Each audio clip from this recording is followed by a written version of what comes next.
fast here, just seeing my last Facebook Live before getting a little bit of sleep. But I want to address a really important topic because it's called spillover. Spillover, are you waiting for it, looking up, wondering where it's coming from, or are you creating it? What do I mean? I've had so many people who've been saying, oh, I'm not getting any spillover. Where's my spillover? Where's my spillover? And they're looking up, waiting for someone else to build their business. I want you to think about a few things. Firstly, to qualify for the maximum income in this compensation plan, you need to have personally enrolled 24 people.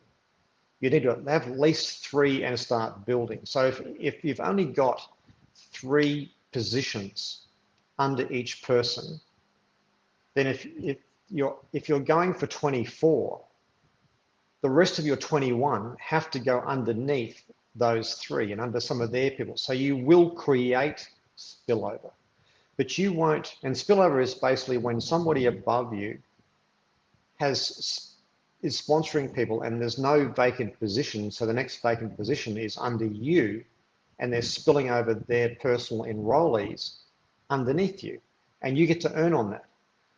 But if you're sitting on your backside waiting for somebody else to be spilling over to you, and that's where you expect your income to come from, I'm sorry, that's not the right mindset. You need to change your mindset from being a spillover creator and not a spillover receiver. You will get a spillover with an active upline. And a lot of people are thinking about, oh, if I only got closer to the top. The reality is, for example, in my case, I'm sponsored by one of the founders. So the only people that can spill over into my organization are my sponsors. There is no more upline above them that can spill over. So in some sense, when you've got a couple of layers of leadership above you, then you're more likely to get more spillover. But also, I'm aggressively building my team. And as I build my team, it's probably likely that my spillover from above will never catch up to me. But the thing is about my mindset. I never start a business waiting for somebody else to build my business. I build my business from me down. And if I get spillover, that's extra cream on top. But you've got to go out there and focus on what you can control. The only thing that you can control is your own behavior, your own personal enrollments. You can't control your cross line. You can't control your upline. You can't control your downline. You can control you. That's the one thing you have absolute control over. So are you doing everything that you need to do to personally enroll sufficient people to make sure that you are qualifying for the commissions in depth? So that after the first 48 hours, when you've got that initial grace period to get qualified 10 generations in your matrix, are you going to be qualified for the maximum number of generations after 48 hours?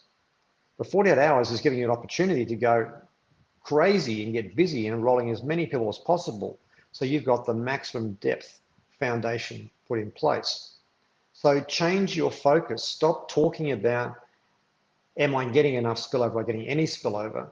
And focus on just meeting the qualification to maximize your income and you'll create spillover.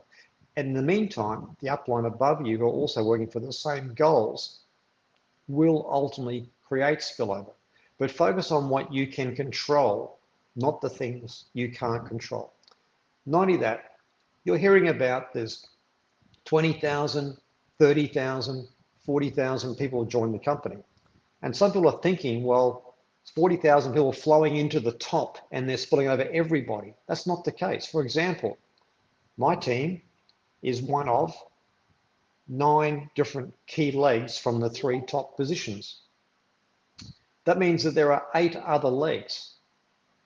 And that means that a lot of those other people that come into the company are in other legs. They have zero impact on my team. They have zero influence on my team. They're going to not spill over anybody into my team. And the same underneath me, there's 3 people and they have 3 people and everybody's got their own forced matrix. So just because there's a lot of people joining the company, it doesn't mean that they're all going to flood in underneath you, because it depends on how active your upline is and where you are in the organization. And you can still come in late, but have a very active upline above you, and they can be spilling over into your organization, whether it's day 1, week 1, month 1, or month 5. So again, get your mindset right. Stop thinking that you are entitled to something that you have no control over versus actually getting out there and creating it. Remember, we've just started. We're just starting day two. Day two, folks. And we broke records on day one. So, and we've been dealing with a lot of technical issues. I mean, I know I've been spending more time putting systems in place, creating tutorial videos, and supporting my initial team that came in than actually building my business. And I'll be moving into marketing mode. And it's for a lot of other people in this organization as well. They're spending a lot of time at the moment dealing with the technical issues, and that will be resolved fairly soon. And soon we'll move from problem solving to just marketing mode. But right now is a time for pioneers. If you want everything perfect, as I said, come back later on. Now is a time for real leadership with the right mindset, creating spillover, taking responsibility for your success, accepting that there will be issues at the start, but taking into account that we still broke every record in the industry in spite of all the challenges that we've had. So please, change your mindset from being a spillover recipient, looking up all the time, waiting for it to happen, to being somebody who's creating spillover for your team. What are you doing to help your team? Not looking up and seeing what somebody's doing for you, but what are you doing to put spillover into your team? That's my focus. My focus is to create spillover for my team and help. But more than that, if I don't teach them how to recruit, if I don't teach them how to build, if I don't teach them how to duplicate, all the spillover in the world is going to be meaningless because they'll never be qualified to earn off that. So focus on developing leaders who are capable of enrolling people, capable of training people, capable of duplicating. That's the only way they're going to have longevity in this business.